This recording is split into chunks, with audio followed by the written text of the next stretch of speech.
kolera itongwa mwana wa mama. Nganda wange oli otya? Akyalunze muzeeyi Ddunda. Oli mu wotofu. Nga bwe nasanyuka ddi. Omanyi? Nze bwe mwenya n'ontunuulira ompa amabugo. Wamma obubi musango munene nakkiriza. Kyenava nange embiza ku bbali eby'okuseka. Sizuula bantu kunkungerwa kunziruka. Ebiseera ebisinga simwenya lwa nsonga. Ne bwe ngezaako okumwenya ate mba nga akaaba. Ensonga lwaki sitera kumwenya. Naye mbadde njagala ojjewo yeekolera oli kiwuugulu, ojjewo nejje n'oyitongwa, oleete yeekolera ono gw'otandikiddemu ow'akanyomero kali ak'okukooloobya. Anti nimu abantu basatu. Mpulira bibyo. There is yeekolera music analyst. There is yeekolera itongwa mutabani w'omuyeekera Major but itongwa kikomeko. There is yeekolera kiwuugulu abika abafu abalimye mu 7 okubika. Oyagala ani? Njagala yeekolera music analyst gwe njagala olwaleero. Akubuzeewo. Kubanga akanyomero keŋŋendamu njagala onyambeko oba olyawo n'omuntu ali eyo newankubadde nkuguddeko kiyiifuyiifu. Omugole kyagwa ku nkyakya za bba. Weewaawo. Ate nkubuzeewo. Tubeere nga ate tutaputa embeera eriwo. Esebo. Gye buvuddeko tubadde tulaba entalo mu music industry. Naddala wakati wa Big 3. Bebe Cool, Chameleon, Bobi Wine. Wabula leero njagala tutunuulire nnyo oba onyambeko onyambira omuntu ali yategeere olunaku Bobi Wine ne Chameleon lwe baavayo mu butongole ne bagamba nti muganda wange twawukanye ne tuddingana naye leero biganye. Lwali lunaku ki olwo? Olunaku lwe basooka okufuna obutakkaanya. Mpulira bibyo. Ndujjukira bulungi gwali mu mwaka gwa 2023. Waaliwo ekivvulu awo ekatwe. Mpulira. Kakati by then Chameleon yali big oba bigger than Bobi Wine. Era y'ensonga lwaki ngamba nnyo abantu bw'obanga ku top eyo bano abali wansi tobalengeza because you never know tomorrow be bali waggulu ng'ate beweetaagako kaadi okutuuka waki awo we bali. So Bobi Wine sinsi nti yali wansi ku Jose Chameleon abaakubye akayimba ke mwaka gwa 2020 yakakuba 2 bali byenjogerako bya 2 nga katambula akagoma ka lubendera akagoma ka lubendera bw'abakaaba kenkuba n'asirika. Kakati ekivvulu kigenda mu maaso. Bobi Wine ali ku stage. Ekivvulu ekyo ne Chameleon alina okukola ki? Okuyimba. Kakati His Excellency Bobi Wine aba atandika okuyimba akagoma ka lubendera. Akutta abatejja be. Abantu basanyuka. But by that time Bobi Wine yaliibwa ng'entula ku mmere. Nti bw'oliibwa ng'entula nti baba bakulidde lwakuba nti ennyama tekola ki? Teriiwo. Tuba tukyali awo ne zireeta ennyama gye bayita Joseph Mayanja. Emmere Quest by then yali waggulu. Chameleon yalina akamotoka ke nga ka red nga ka open roof najja nga akavuga. Jjukira kaaliko ekigambo no million no Chameleon. Ne wala okutegeeza bannayuganda Chameleon ye muyimbi mu Uganda yasooka okupangisibwa miliyoni ya sente. Era ng'emmotoka ye eriko ekigambo no million no Chameleon. Atalina kakadde topangisa ani n'akayisa mu crowd bw'ati. Attention yonna neeva ku Bobi Wine nedda mu kugoberera Chameleon. Bobi Wine awo we yakomanga n'akagoma takoze eki? Takamazeeyo. Kakati Bobi Wine avaawo n'ekiswalo kye. Alumba munywanyi we gwe baasomako naye ekittante. Bebe Cool. Because by then Bebe Cool yali amanyiganye ne Chameleon nnyo okusinga ku Bobi Wine bw'amanyiganye nani? Ne Chameleon. Kyava mugamba Bebe mwana olabye ekyaliwo kyankoze oba wategedde ekyaliwo kyankoze. Mpulira. Ate kiki? Munange nabadde awo nga nnyimba abantu bange. Ate kiki? Munange nabadde awo nga nnyimba abantu bange mbakutta omugamba bakkiriza Chameleon olwategedde nti ndi ku stage nayitamu n'akamotoka crowd yonna nedduka ng'egenda gyali Rastaman kyava mugamba Bobi kankubuulire ka Chameleon nange kantamadda akasajjako nakasange Nairobi nenkawa shirini 10 eza Kenya kagende kalye emmere netekanzijukidde jjukira bwe nakasange Nairobi kangamba kagala kusinkana bakaramashaka ne ogopa DJs ne Redison byonna nabikola but remember bwe twasinkana ne Redison twa creating a group but bekaka watagana ne Redison ne butandika okunkuba enkokola tukakube naffe olo bebe kulu awanika agamba kube Chameleon yene bebe kulu kati by that time Chameleon sorry Bobi Wine yaina promotion je yali akutte ne company emu je bayita funtula kutyabula kakati baagala bakose jinja limu nga likuba ebinyonyi bibiri bakola akasente kano mu company ya funtula kutyabula ate era balumbe ne Joseph Mayanja Chameleon mpulira bakakuba mwalimu ebigambo ebigamba wefudde bossi nga n'ennyumba osulamu ya mukazi mpulira musajja wa bendi lusujja mbirizi bbiri mugogge kati remember by that time Jose Chameleon yalina sugar mami gwe bayita Dorotia nga mukazi mukulu ng'era yamusasulira buli kimu n'ennyumba kati kitegeeza weefudde bossi nga n'ennyumba osulamu ya mukazi baali muyenge eyo Chameleon ng'asula wa muki musajja wa bendi musujja mbirizi bbiri mugoge but by then Joseph yali yenkanawa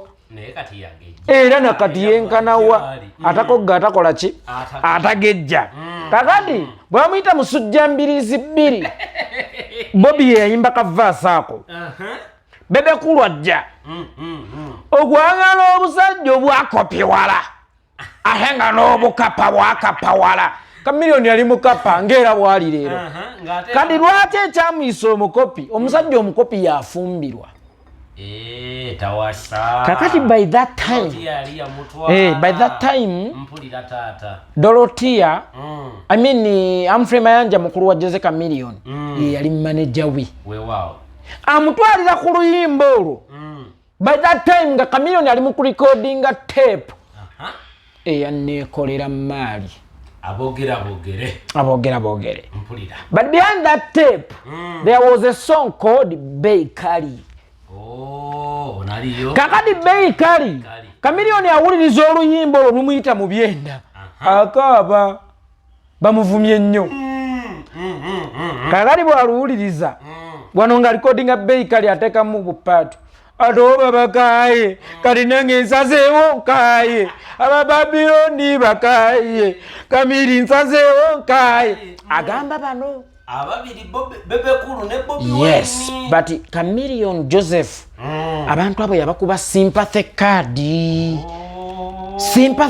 yetya nti bisajja bibiri bize kasajja kamu bikuba akatono babwe kali abantu bagamba bano we bamulumbye yabaddamu nti neekolera maali abogera bogere ndi mu Beikali naga katoba bakaye kali nange nsazeewo nkaye abantu ne baga kabambi kababwe era Chameleon yababbako nnyo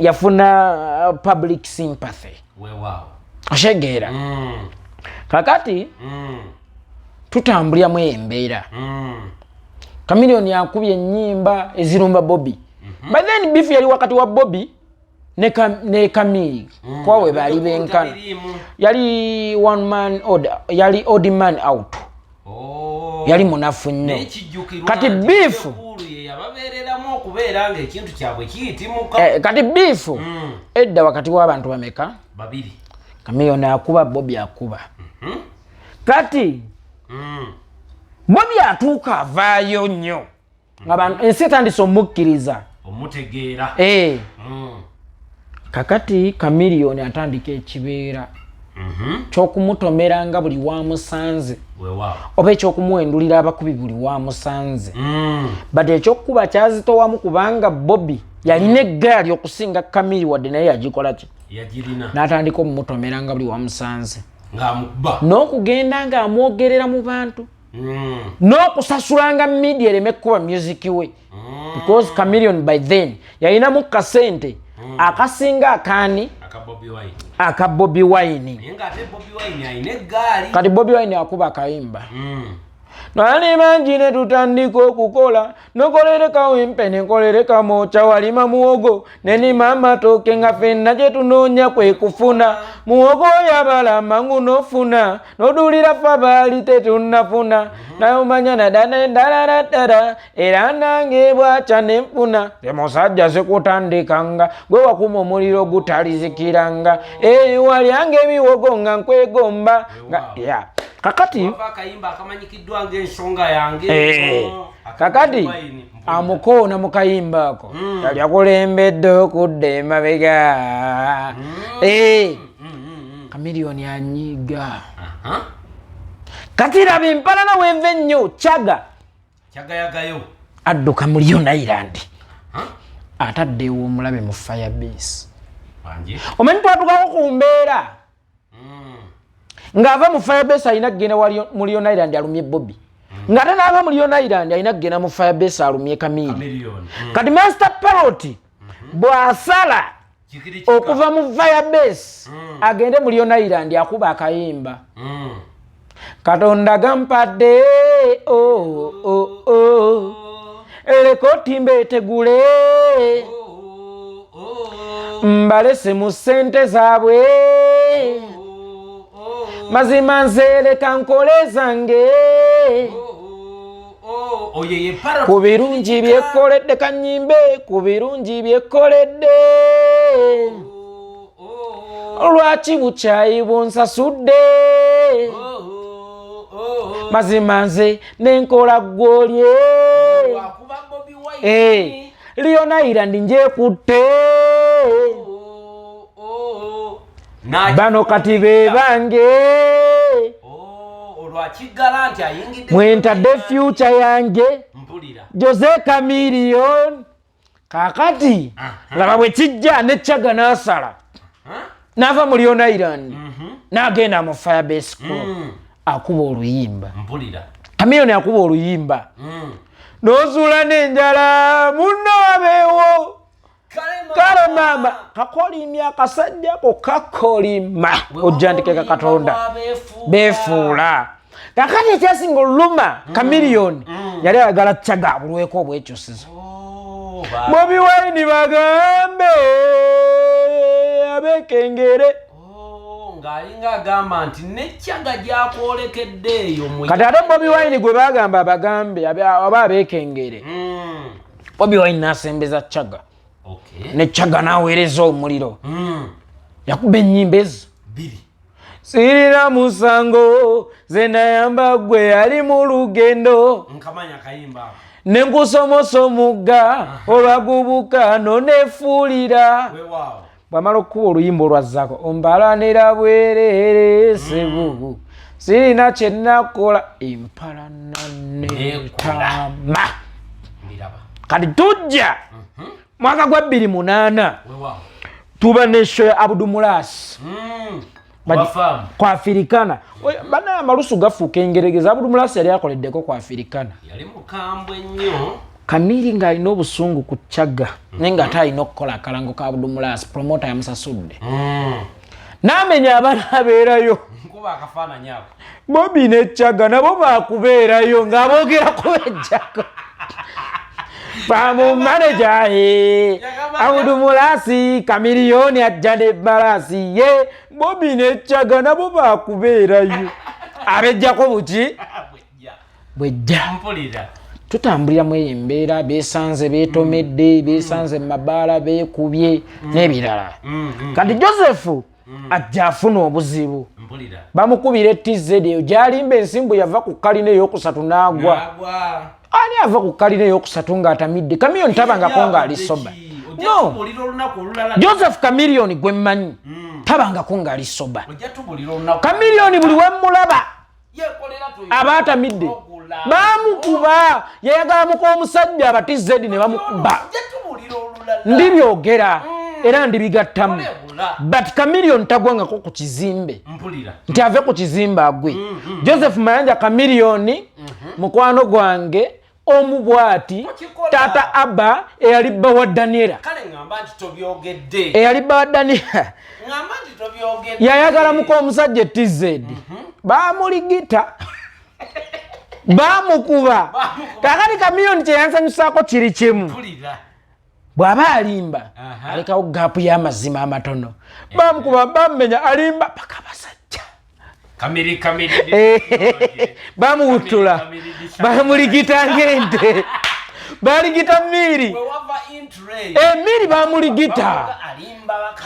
Miri bamuligita emigoba nte etized yawo kati bwe bamuligita wadde amawulire galipotinga mbu yabadde simanya siripu wooko etized mu Dar es Salaam nga Miri bamukuba kati bw'afuna obuzibu obwo Bobi kyava agamba wadde byonna bibaawo ne Miri wa mugaso eri Uganda wadde twewalana naye teyeetaaga kukola ki kufa on that very date Chameleon Bobi Wine yali azadde muwala we gwe bayita Shalom Namagembe. Shalom kitegeeza ki mu Luzungu oba mu Bibiliya? Kitegeeza ki? Mu ngeri yange nti ebanga revelation. Kakati bw'azaala Shalom naga naye mwana yazadde omwana libanga ddembe. Mutumye Shalom n'ate kijja kitanga abalala sibaagaliza ddembe. Bobi by then yayina escalade mpya eniwaiswa gye yawasizaamu gye bamukubiramu empi wali ku 9 degrees awo nawo tujja tuukawo kakati Bobi avuga emmotoka ye agenda gye baali bajjanya bya Joseph ensambya amukyalirako ngalaba wadde byonna weebiri naye obulamu bwa Joseph bwa mugaso ngera bwe yakyalira bebekulu kakati Moses Sali bebekulu bw'amanya nti Bobi akyalidde Chameleon n'amulekera ne ssente ez'obutunda anyiga kyova olaba z'abantu bembeereddemu tebambeererawo mpulira kijja kitya akasajja ke nagamba tufatte akasajja okubanga kakwataganye n'akasajja kankubulira yeekolera Bobi alya mu lulimi ne mu luzise atawo nkuwulira kuba wali mu nkambi ya bebekulu mu tumutandikeko